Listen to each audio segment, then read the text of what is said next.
The first sign that something was wrong came as we left the city limits. The highway stretched out before us, an endless ribbon of asphalt that seemed to vanish into the gray horizon. The weather had promised clear skies, but clouds hung low and heavy, their undersides tinged with an ominous green.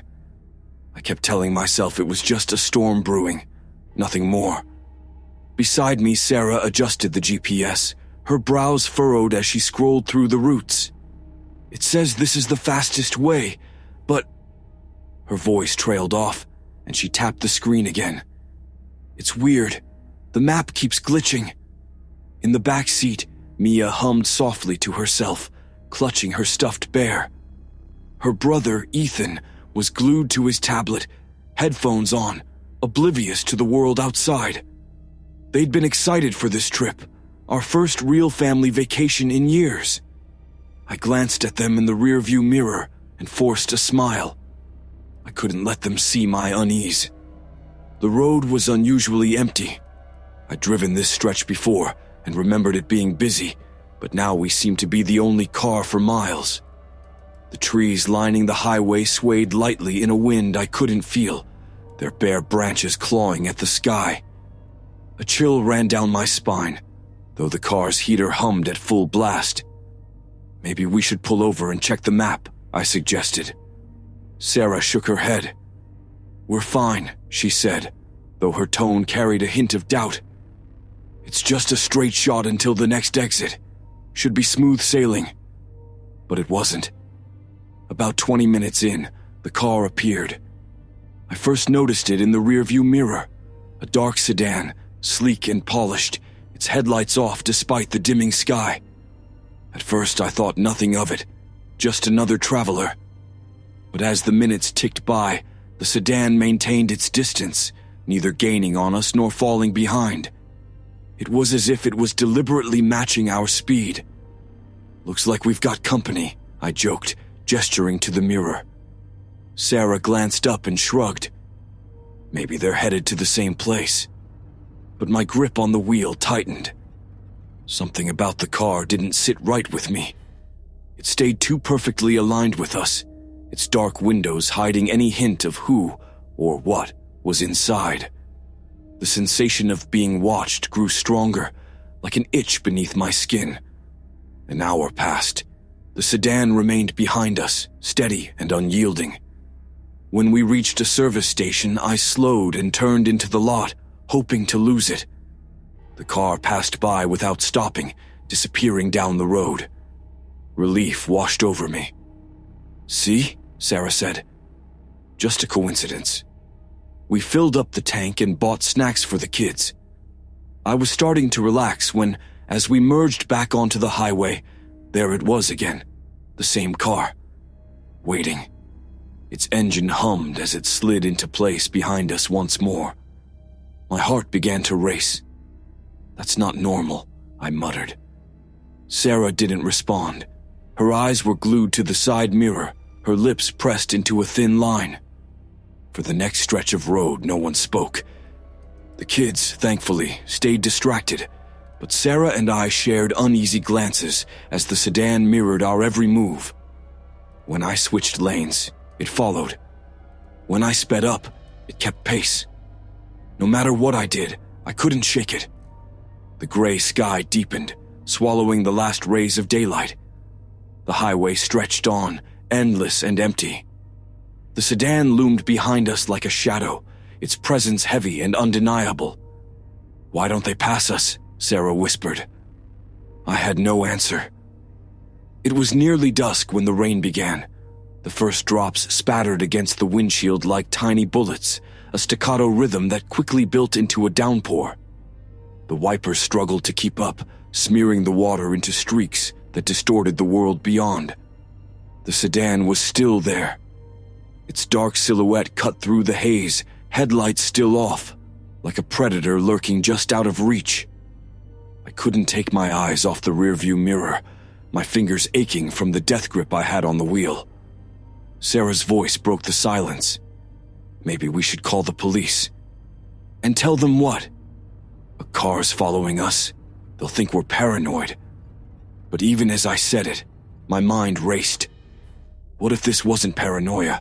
What if it was something worse? The road ahead shimmered with puddles, reflecting the ashen sky. The GPS chimed, instructing us to exit onto a detour. "Construction ahead," it announced cheerfully. I hesitated. The detour led to a narrower, unlit road that snaked through dense forest. "Are we sure about this?" "It's the only route," Sarah replied, double-checking her phone. "It'll save us 20 minutes." Reluctantly, I took the exit. The sedan followed. The detour was even more desolate than the highway. Trees lined both sides, their gnarled branches forming a tunnel that seemed to close in around us. The rain intensified, and the road grew slick under the tires. Behind us, the sedan's presence became almost oppressive. It no longer felt like a car. It felt like an entity, something alive and deliberate. Its dark windows seemed to swallow the faint light from the storm. Sarah shivered. "This is crazy. Why don't they just—" Her words were cut off as the GPS recalculated. "Turn left," it instructed. But when I reached the intersection, there was no left turn, just a dirt path barely wide enough for a car. The sedan slowed behind us, its engine rumbling like a low growl. "Don't stop," Sarah urged, her voice shaking. "Keep going." I pressed the gas, my heart hammering. The sedan followed, its tires splashing through the rain-soaked dirt. It was closer now, its presence a constant weight on my senses. And then, the lights blinked. Once. Twice. A slow, deliberate signal. "What does that mean?" Sarah whispered, clutching my arm. I didn't answer. My focus was locked on the road ahead, my mind racing. We had to get away, but every turn, every decision seemed to lead us deeper into the unknown. The sedan remained behind us, silent, patient, relentless. The rain fell harder, and the forest loomed. Somewhere deep inside, I knew this wasn't just a car. This was something else, something that wasn't going to let us go. The road became a narrow, twisting ribbon, hemmed in by trees that seemed to press closer with every mile. The rain turned the dirt beneath the tires to mud, and I had to fight to keep the car steady as we followed the endless curves and bends. The headlights barely cut through the gloom, the beams swallowed by the forest's dense canopy. Behind us, the sedan's presence remained constant. Its headlights stayed dark, but every now and then, a glint of its windshield or the faint gleam of rain on its hood reminded us it was still there, watching, waiting. "I don't get it," Sarah muttered, her voice tight with fear. "Where are we? This road wasn't on the map." I glanced at the GPS, but the screen showed nothing but a blank expanse. The signal was gone. The little arrow marking our position blinked erratically, as if unsure where we were. "We're in the middle of nowhere," I said, my voice low. The realization sent a chill crawling up my spine. How had we ended up here? This detour should have looped us back to the highway by now, but instead, it seemed to lead us deeper into isolation. "Dad, where are we?" Ethan's voice cut through the tense silence. I glanced in the rearview mirror to see his wide eyes peeking over the back of the seat. Even Mia had stopped humming, her bear clutched tightly to her chest. "We're fine," I lied, forcing a smile I didn't feel. "We'll find our way back soon." But even as I spoke, doubt gnawed at me. The trees lining the road seemed eerily similar, as if we were driving in circles.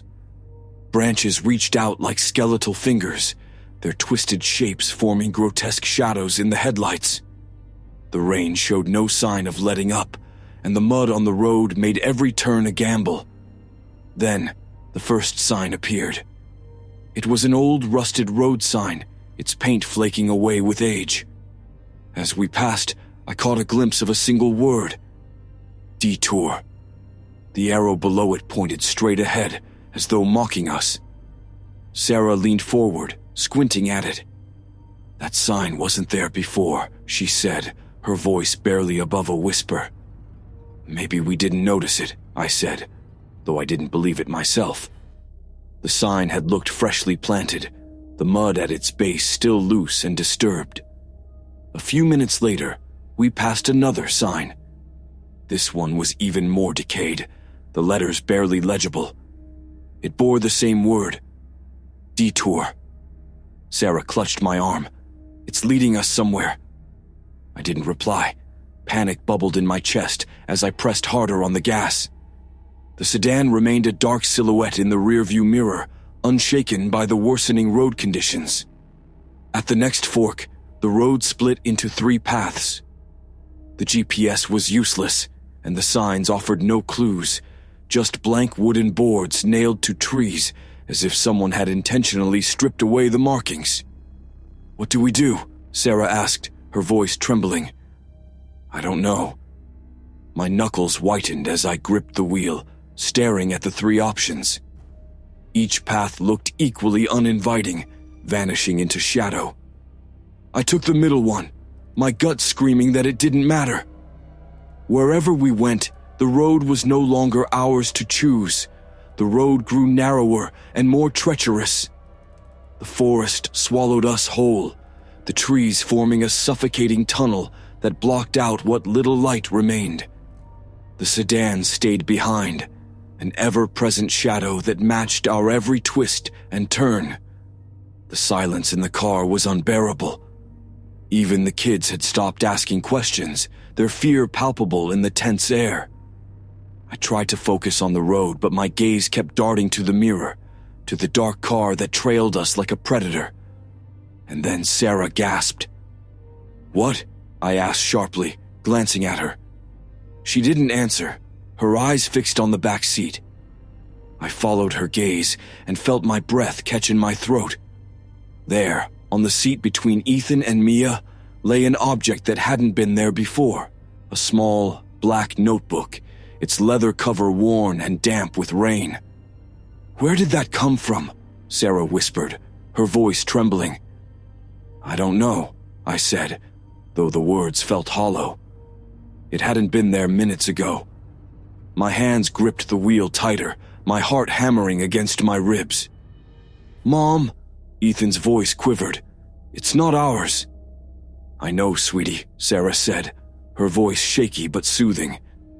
"Don't touch it, okay?" Mia nodded, clutching her bear tighter. Her eyes were wide, fixed on the notebook as if it might spring to life. We didn't stop. The road twisted and turned, the sedan still trailing us like a hunter. I couldn't shake the feeling that the notebook was watching us. Its presence felt wrong, like a parasite feeding off the air in the car. Finally, Sarah reached for it. "We can't just leave it there," she said, her voice unsteady. "Don't," I started, but she had already picked it up. The moment her fingers touched the leather, the car filled with a strange sound, a faint, low hum like the distant whirring of machinery. "What is that?" she whispered, turning the notebook over in her hands.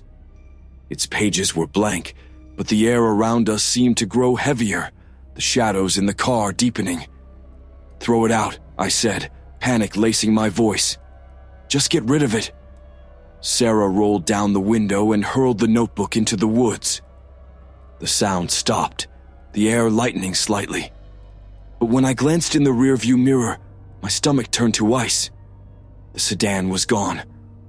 "What? Where did it go?" Sarah asked, her voice barely audible. "I don't know." My voice was tight with dread. We drove in silence, but the relief was short-lived.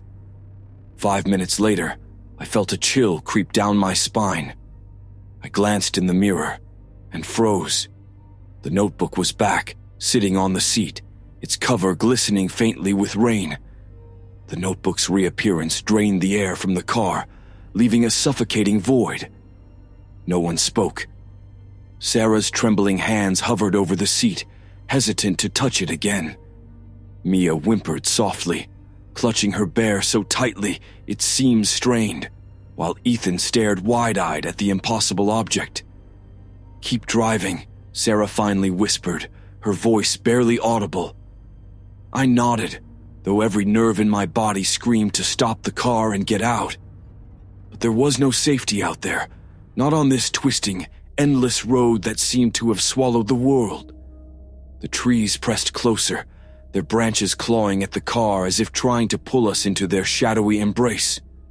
I glanced in the rearview mirror again. The sedan was back, its headlights off, gliding noiselessly through the rain. Its presence felt more oppressive now, as though it had grown larger, darker. The road ahead narrowed even further, forcing me to slow. The gravel crunched beneath the tires, loud in the unnatural quiet. And then we saw it. The road ended abruptly, consumed by a thick wall of fog that glowed faintly with a sickly, greenish light. The fog churned and writhed like a living thing, tendrils stretching out to meet the car as we rolled to a stop. Beyond it, I could see nothing. No trees, no road, only an abyss of shifting mist. "What is that?" Sarah breathed, her voice trembling. "I don't know," I replied, my throat dry. The sedan pulled up behind us, its dark form looming silently in the rain. It didn't move, didn't honk. It just sat there, a shadow against the mist, waiting. "Turn around," Sarah said urgently. "We can't go through that." But when I tried to shift into reverse, the car wouldn't move. The engine sputtered and died, plunging us into silence save for the patter of rain on the roof. The headlights dimmed, then flickered out entirely. "No, no, no," I muttered, turning the key in desperation.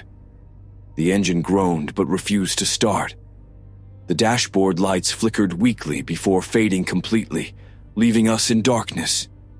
Behind us, the sedan's headlights finally came on, two blinding white beams that pierced the gloom and illuminated the notebook in eerie detail.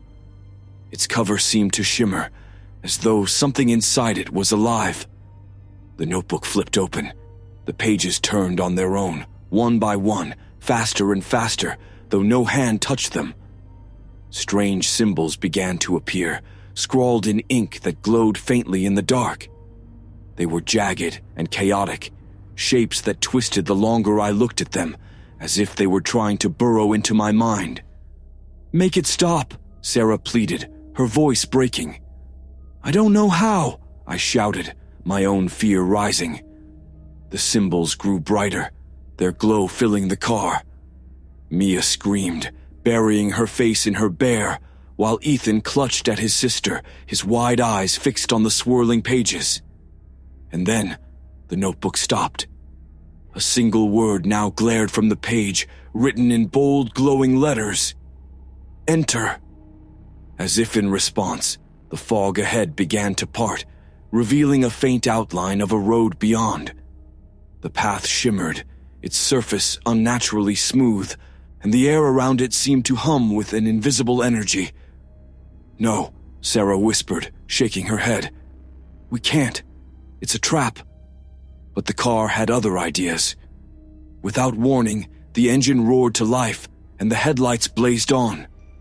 The steering wheel jerked under my hands, guiding the car toward the fog. "I'm not doing this," I shouted, trying to wrest control of the wheel. It was like fighting against an unseen force, something far stronger than I could manage. The car crept forward, its tires crunching over the gravel as it neared the glowing path. "Dad, stop it!" Ethan cried, panic breaking through his usual calm. "I can't," I yelled, pulling futilely at the wheel.